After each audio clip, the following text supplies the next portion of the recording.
채널 가정예배와 함께 하시는 여러분 주님의 이름으로 환영하고 축복합니다.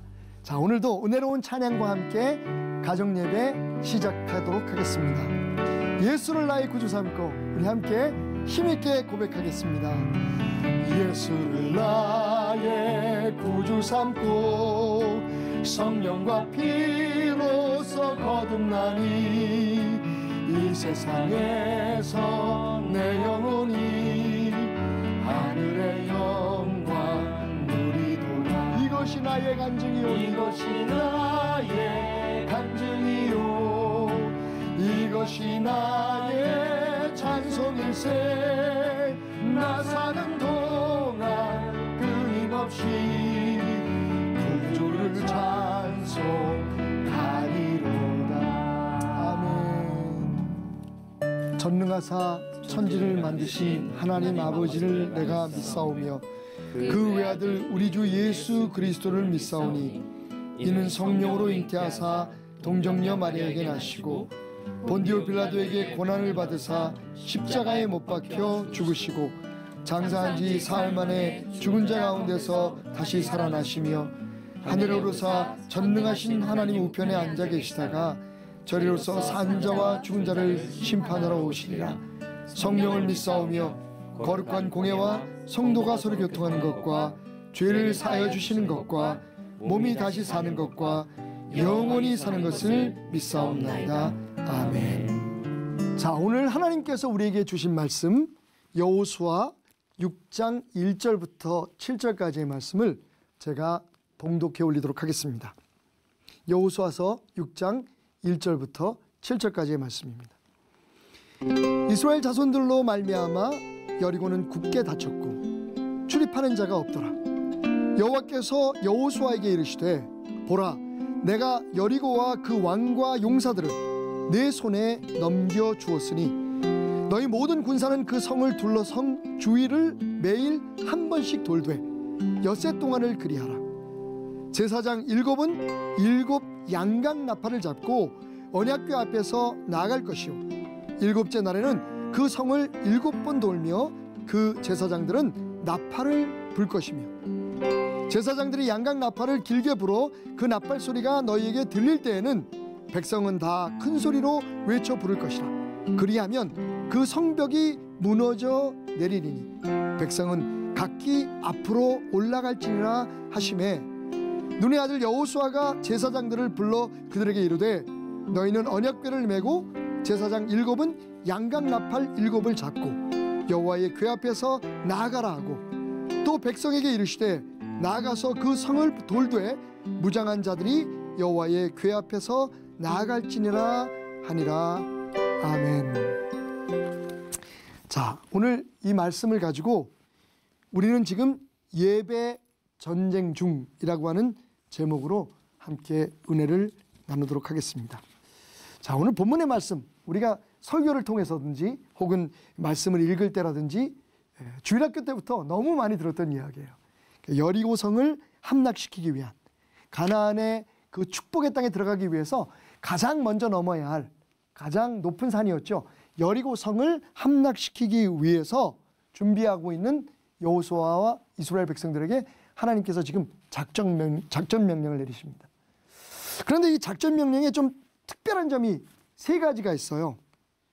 첫 번째는 이게 군사작전이라면, 그죠?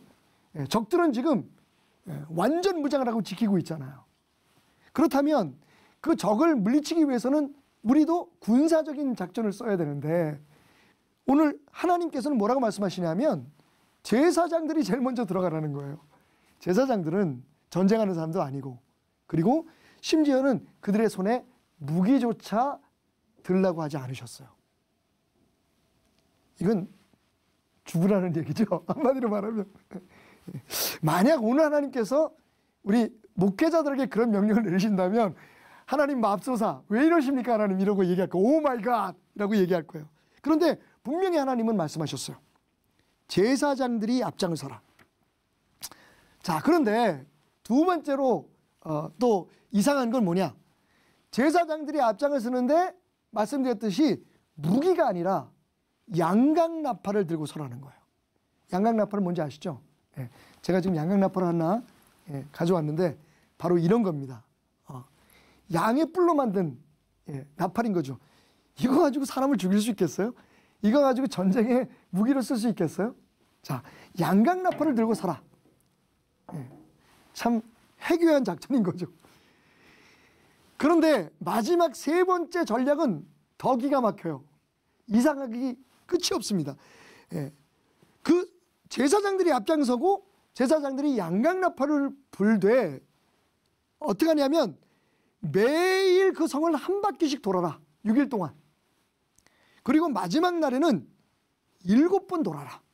그럼 모두 13바퀴를 도는 거잖아요. 이건 전쟁 아니에요. 이건 싸움이 아니에요. 하나님께서 왜 이런 작전을 주셨을까? 그죠? 하나님이 아무 의미 없이 주진 않으셨을 텐데. 자, 우리는 여기서 영적인 의미를 생각해 볼 필요가 있습니다. 하나하나씩 한번 생각해 볼까요? 첫째, 왜 제사장들을 앞세우셨을까? 여러분, 우리는 출애굽 사건을 우리가 세상에서 살다가 하나님의 은혜로 6월절 어린 양의 그 피를 바른 문을 지나서 구원함 받았다. 우리가 하나님의 사람으로 구원받은 예수 그리스도의 은혜로 구원받은 사건으로 우리가 영적인 깨달음을 갖습니다. 자, 그러면 가나안 땅에 들어가는 것은 무엇을 뜻하느냐? 마침내 하나님께서 그런 우리들에게 허락하신 축복을 누리는 것을 의미하잖아요. 그러니까 이 가나안 땅에 들어가서 첫 번째 전쟁은 굉장히 중요한 거예요. 이 첫 번째 전쟁이 가나안에서 하나님의 백성으로 누릴 모든 축복의 상징인 거죠. 그 원리를 깨닫는 귀중한 영적 깨달음이 있는 사건인 거예요. 근데 하나님께서 첫 번째로 뭐라고 말씀하시냐면 제사장들을 앞세워라. 자, 잘 들으세요. 이것은 무엇을 뜻하느냐? 하나님은 우리가 이 세상에서 하나님의 백성으로 이 세상을 정복하고 이 세상에서 하나님께서 우리에게 허락하신 축복을 누리게 하기 위해서 군사작전이 아니라 인간적인 어떤 싸움이 아니라 예배로서 하나님의 제사장으로서 이 세상에 나가 싸워라 라는 영적 깨달음을 우리에게 주신 거예요. 그러니까 우리는 세상을 군사작전으로 인간의 어떤 방법이 아니라 무엇보다 먼저 제사장으로서 정복하는 법을 배워야 돼요. 제사장으로서 싸우는 법을 배워야 한다. 자, 그러면 두 번째로 양강나팔을 불라는 뜻은 무엇이었을까요? 제가 지금 들고 있는 이 나팔이 진짜 그 이스라엘 샤프라고 하는 그 이스라엘의 양강나팔인데 이스라엘은 두 종류의 나팔이 있었어요. 민수기 10장 1절과 2절에 보면 하나님께서 그 은을 두드려서 나팔을 만들려고 하십니다. 자, 그건 은나팔이죠. 그 은나팔은 어디에 사용되느냐? 말씀을 보면 그것으로 회중을 소집하며 진영을 출발하게 할 것이다. 일종의 통제용, 무리들을 어떻게 움직이게 할 것인지 어떻게 멈추게 할 것인지 신호용으로 사용했던 그 나팔이 은나팔이에요. 전쟁에도 사용되었습니다. 진군나팔. 우리가 보통 지금도 군대에서 가끔 보면 군인들이 나팔을 불잖아요. 기상나팔처럼. 그런데 사용하는 나팔이, 그 다음에 전쟁에 앞으로 전진해라 라고 불었던 나팔이 은나팔이었어요. 그런데 그 후에 하나님께서 또 이 양강나팔, 양의 뿔로 나팔을 만들어서 그것을 불라고 말씀하셨는데, 은나팔이 전쟁에 사용하거나 무리들을 통제하는 데 사용하는 나팔이었다면, 신호 나팔이었다면, 이 양강나팔은 하나님 앞에 제사를 드리거나 절기의 시작과 끝을 알리거나, 다시 말하면 예배 때 사용했던 나팔이에요. 예배를 드릴 때 신호로 사용했던 나팔이었다는 거죠. 자, 그렇다면 더욱더 분명해지죠. 제사장들이 앞장서라. 두 번째는 뭐예요? 그 제사장들은 은나팔이 아니라 양강나팔을 불어라. 우리가 지금 싸우는 전쟁은요, 우리가 세상에서 매일매일 싸우고 있는 이 영적 전쟁은 예배 전쟁입니다. 예배에서 승리하셔야 돼요. 우리가 함께 모여서 드리는 예배뿐만 아니라 사도 바울 선생님이 말씀하셨죠. 너희 몸을 거룩한 산 제사로 드려라. 사실은 우리가 교회에서 모여서 예배 드리거나 오늘 이 C채널 가정 예배를 통해서 예배 드리는 시간은 짧아요. 정말 우리들의 진정한 예배는, 매일매일의 예배는 우리의 삶의 현장에서 드려지는 겁니다. 그러니까 우리가 무엇을 하든지 그건 다 영적 전쟁이고 또한 예배인 거예요. 자, 그러면 마지막 세 번째, 왜 하루에 한 바퀴씩만 돌라고 하셨고 마지막 날 7째 날에는 7번 돌라고 7번 돌라고 하셨을까? 그 얘기는 뭐냐면 하루에 7번 돌 수 있을 만한 거리였다는 거잖아요. 맨 마지막 날 7번 돌라고 하셨으니까 7번 다 돌 수 있는 거리인데 딱 한 바퀴만 돌라 그러셨어요. 그것도 아무 말도 하지 말고 아무 소리도 내지 말고. 자, 무엇을 뜻합니까? 죽으라는 거예요. 하나님 앞에 완전히 모든 것을 맡기라는 거예요. 내 안에 모든 욕망과 내 안에 모든 욕구와 내 안에 열정들, 이런 것 모두를 완벽하게 내려놓을 때에 하나님께서 역사하시겠다는 것을 우리에게 보여주시는 거예요. 자, 그렇다면 제사장으로 세상을 정복하고 예배로 정복하고 세 번째 열세 바퀴를 돌라고 하는 의미는 예배가 무엇인가를 우리에게 보여주고 있는 거죠. 예배는 우리가 하나님 앞에서 죽는 겁니다. 우리 자신의 의지와 생각, 우리의 모든 계획들을 내려놓고 하나님이 역사하실 수 있도록, 그렇게 여리고성을 무너뜨리신 것처럼 오늘의 우리의 삶의 현장에서 역사하심을 기대하며 우리를 내려놓는 것, 바로 그것이 예배임을 오늘 말씀은 우리에게 깨닫게 하고 있습니다. 여러분, 지금 여러분은 예배 전쟁 중입니다.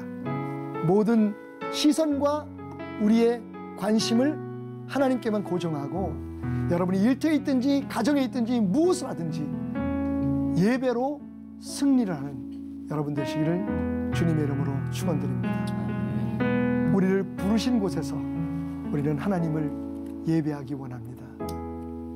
아멘. 함께 찬양하겠습니다. 따스한 성령님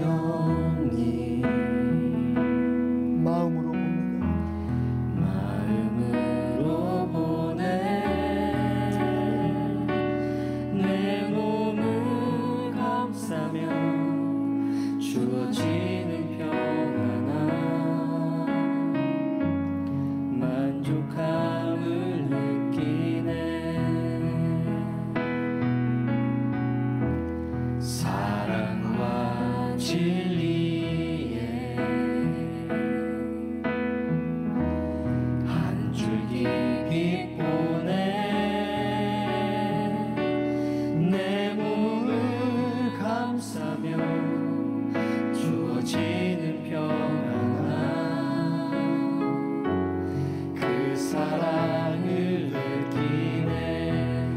부르신 곳에서 나는 예배하네. 어떤 상황에도 나는 예배하네.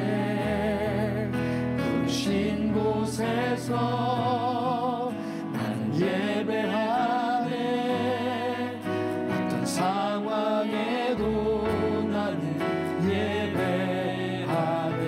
내가 걸어갈 때 길이 되고 내가 걸어갈 때 길이 되고 살아갈 때 삶이 되는 그곳에서 예배하네.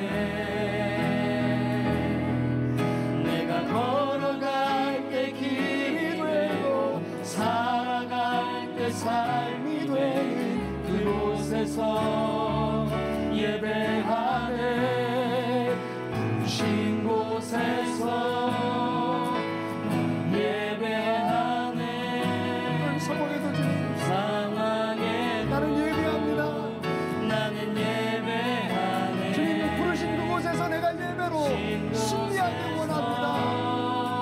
나는 예배하네. 어떤 상황에도 나는 예배하네. 어떤 상황에도 나는 예배하네.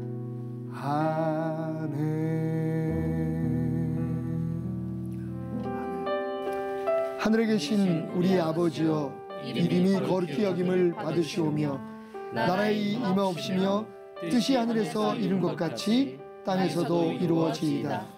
오늘날 우리에게 일용할 양식을 주옵시고 우리가 우리에게 죄 지은 자를 사하여 준 것 같이 우리의 죄를 사하여 주옵시고 우리를 시험에 들게 하지 마옵시고 다만 악에서 구하옵소서. 대개 나라와 권세와 영광이 아버지께 영원히 있사옵나이다. 아멘.